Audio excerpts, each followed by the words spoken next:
Hello दोस्तों, कैसे हैं आप सब। आज की हमारी कहानी है तुलना। मीनल की चचेरी बहन कुसुम उसके घर के बाहर खड़ी आवाज लगा रही थी। किस कोने में घुसी है? इतना बड़ा तो तेरा घर भी नहीं है कि कहीं खो जाए। कब से आवाज लगा रही हूँ। मीनल अचानक अपने घर में उसे देखकर थोड़ी हैरान हो गई। अरे दीदी, आप और यहाँ सब ठीक तो है ना?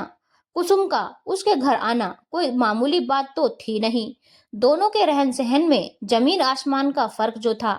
हाँ हाँ, सब ठीक है, सब ठीक है।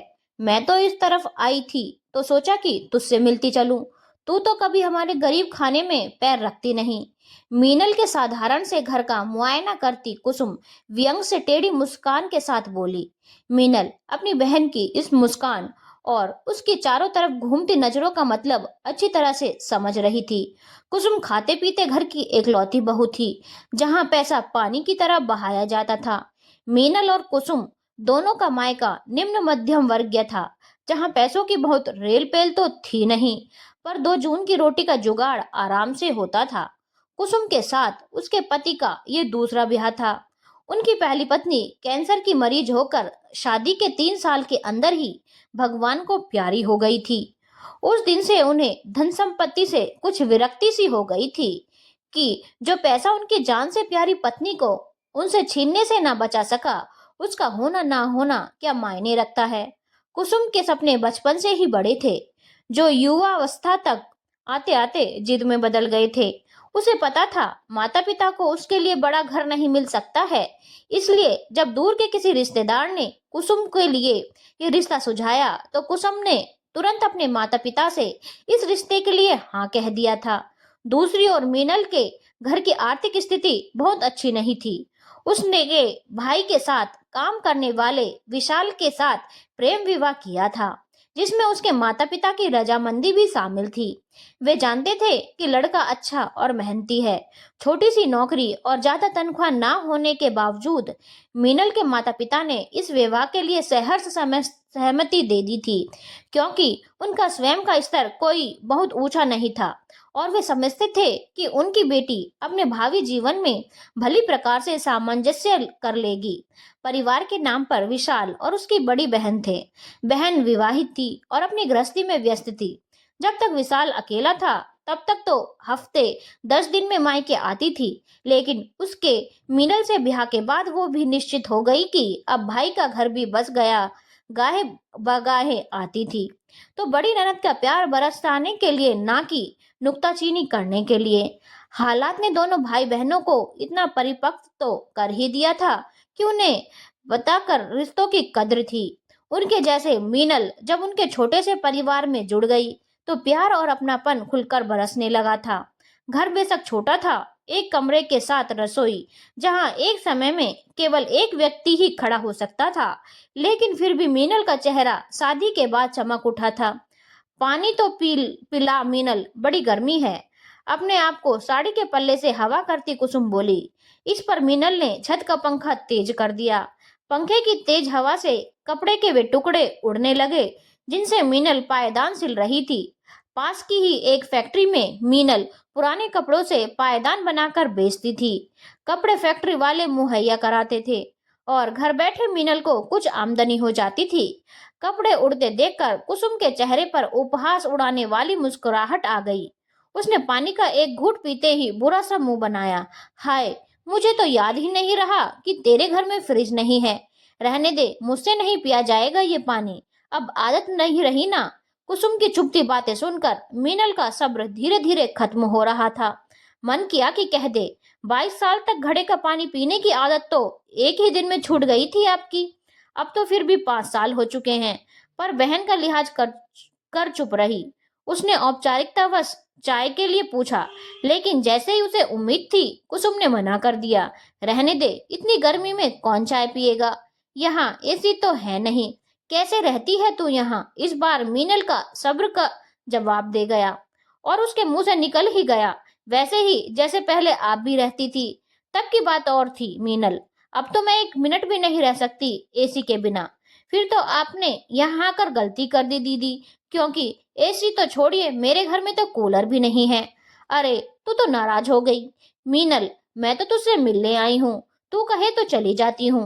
अपनी बड़ी बहन की बात सुनकर मीनल चुप लगा गई। पर अब वो मन ही मन सोच रही थी कि कुसुम जल्दी यहाँ से चली जाए, वरना कहीं विशाल के सामने कुछ कहेगी तो बर्दाश्त नहीं कर पाएगी। वैसे भी उसके ट्यूशन क्लास का टाइम होने वाला था। विशाल के साथ कंधे से कंधा मिलाकर चलने वाली मीनल अपने खाली समय का भरपूर सदुपयोग करती थी। सिलाई के काम के अलावा मोहल्ले के कुछ बच्चे उससे ट्यूशन भी पढ़ते थे, जिनसे उसकी अच्छी आमदनी हो जाती थी। कुसुम वहां आधे घंटे तक बैठी रही और साथ ही किसी न किसी तरह मीनल को नीचा दिखाने की कोशिश करती रही। अब तक कुसुम की बातों से तंग आ चुकी मीनल ने उकता कर पूछा, दीदी आपके ड्राइवर को तो कुछ पानी वानी पिला दो, बेचारा गर्मी में आपका इंतजार कर रहा है। यह सुनते ही मीनल के पड़ोसी का लड़का, जो उसी समय चाय पत्ती मांगने आया था, बोल पड़ा, आंटी तो ऑटो में आई हैं। सुनकर मीनल ने आश्चर्य से बहन की तरफ देखा।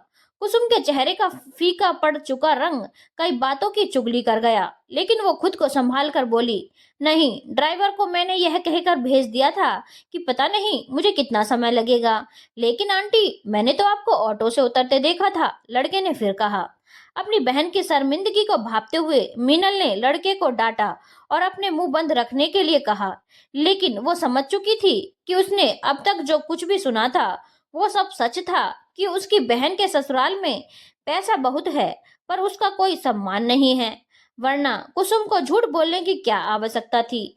यह जरूरी तो नहीं कि जिनके पास कारें हैं वे ऑटो में सफर नहीं कर सकते, लेकिन वास्तव में ईर्ष्या की मारी कुसुम अपने मन की जलन को कम करने के लिए और मीनल को नीचा दिखाने के लिए आई थी, क्योंकि उसके अमीर ससुराल की सच्चाई तो उसके सामने शादी के चंद दिनों के बाद ही आ गई थी। अब तो उसे उन सुख सुविधाओं का भी लालच नहीं रह गया था, जिनका नाम लेकर वो मीनल का मजाक बनाने का प्रयास कर रही थी। वैसे भी उसे कहीं भी आने जाने के लिए गाड़ी लेकर जाने की इजाजत नहीं थी, क्योंकि अपने पति की नजरों में वो ऐसी औरत थी जो सिर्फ पैसों की लालसा में उससे शादी करने को राजी हो गई थी। कुसुम इसे नकार भी नहीं सकती थी, क्योंकि सच भी तो यही था। वो केवल अपने सास ससुर की सेवा करने के लिए लाई गई बाई थी। पति के प्यार के लिए तो वो आज भी तरस रही थी। कुसुम को यह भी पता था कि मीनल का पति उसके पैरों तले फूल बिछाता था, और यही देखने के लिए आई थी कि कोई बिना पैसे के इतना खुश कैसे रह सकता है। शर्मसार होकर कुसुम घर जाने के लिए उठी ही थी कि मीनल का पति विशाल घर आ पहुंचा। घर में घुसते ही उसने मीनल को पुकारा, देखो क्या बनवाया है तुम्हारे लिए। मशीन चलाते समय कंधा दुखने लगता था ना, मशीन के पैर लाया हूँ और साथ में मोटर भी। अब तुम्हें सिलाई करने में आसानी होगी। विशाल ने कुसुम को देखा तो झेप गया। माफ कीजिए दीदी, आपको देखा नहीं मैंने, वो बोल रहा था, लेकिन कुसुम का सारा ध्यान उस मोटर और मशीन के पैरों पर था। कुसुम के घर के भारी भरकम सजावटी सामान की तुलना में ये दोनों चीजें बहुत मामूली पर फिर भी अनमोल थी, क्योंकि इसमें मीनल के पति का प्यार छिपा हुआ था। नम आंखें लिए कुसुम बिना एक शब्द बोले मीनल के घर से निकल गई। बहन के दर्द को महसूस करती मीनल दयनीय दृष्टि से कुसुम को जाते हुए देख रही थी। कोई कुछ नहीं बोला था, पर फिर भी हर कोई यह समझ गया था कि खुशी को पैसों से नहीं खरीदा जा सकता है। ये तो पति पत्नी का आपसी प्यार और सम्मान है, जो दिलों में खुशी की रोशनी फैलाता है। ऐसा नहीं कहती कि पैसों की सुख सुविधाओं की आवश्यकता नहीं होती, जरूरत नहीं होती, पर पहली आवश्यकता प्यार और सम्मान की होती है। सुख सुविधाएं तो इंसान अपनी हिम्मत के बल पर जुटा ही सकता है। धन्यवाद दोस्तों। अगर आपको कहानी अच्छी लगी हो तो चैनल को लाइक, शेयर और सब्सक्राइब करना ना भूलें।